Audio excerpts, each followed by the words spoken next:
So here on this, so there's two hands going on right now. I'll go over the threes first because it ends right away. And then we'll go on to the top right. Try to move through this video a little bit faster than I've moving. Kind of stalled on a couple spots. So here again, we're making it 8. Like, I just don't think we need to make it 8. And I know some people will disagree with me here, but I feel like, yeah, we're deep, but it's like so often we don't have anything on this board, but so often he doesn't have anything on this board. And when that's the case, we're going to be getting the same value out of like the majority of our bluffs as we are for $5 as we are for $8 in terms of the fold equity against him. If not, it will generate more because he'll see that $8 and feel like, hey, I can check raise here and get $8 more better than I can get 5. The risk reward is just better for him there. So I feel like with a lot of our range, we should be betting like $4 or $5 here.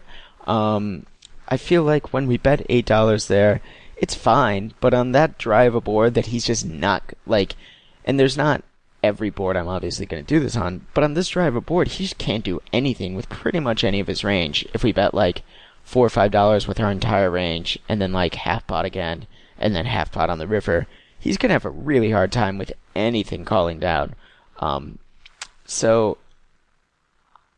if we do think that he's going to be calling down there with those hands, with those ranges to those half pot or quarter pot or whatever you want, less than the standard that we've been seeing here out of our hero here for two-thirds pot bets, then he's going to be calling down for those two-third pot bets no matter what, because he's going to say, okay, he's betting here a ton, turn he's going to be barreling a lot, river he's going to be barreling a lot. So it's just like, unless we think it's going to generate more profit by, we think he's going to be check calling on the flop or turn way too wide and then folding the turn or river way too wide, I think lowering our bet size from the start will definitely generate some better risk reward on our initial bluff, which most of our range is going to be bluffing on that board. So now we're looking at the top right, and I think this is a check back, not because we got check raised necessarily, but the guy is probably either check giving up on this board, or he is checking to check raise on this board. And when I also could see it being a bet fold, if we are going to bet. I just like when we bet call here, especially after we just saw this UTG. What turns are we hoping for?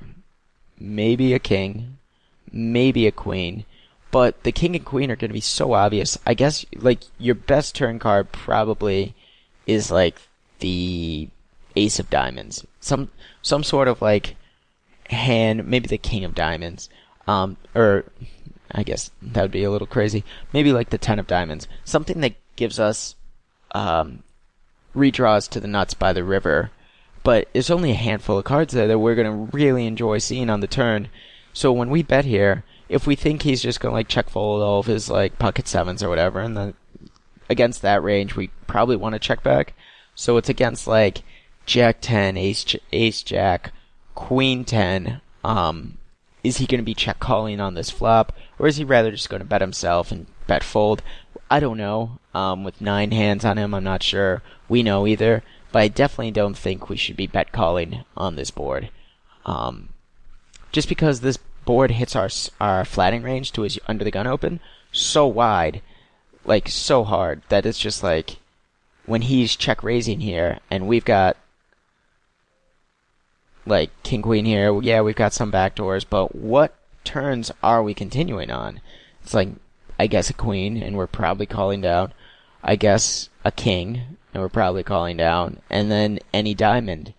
So, like, to make this a bet call, we need to be able to know fairly well what turns we're either going to be able to improve on to beat his range, or which turns he's going to be scared of. Like, is he never taking this line with a flush draw, so then when a turn hard comes, we can raise, and then when he calls, we can just shove any river and show an immediate profit?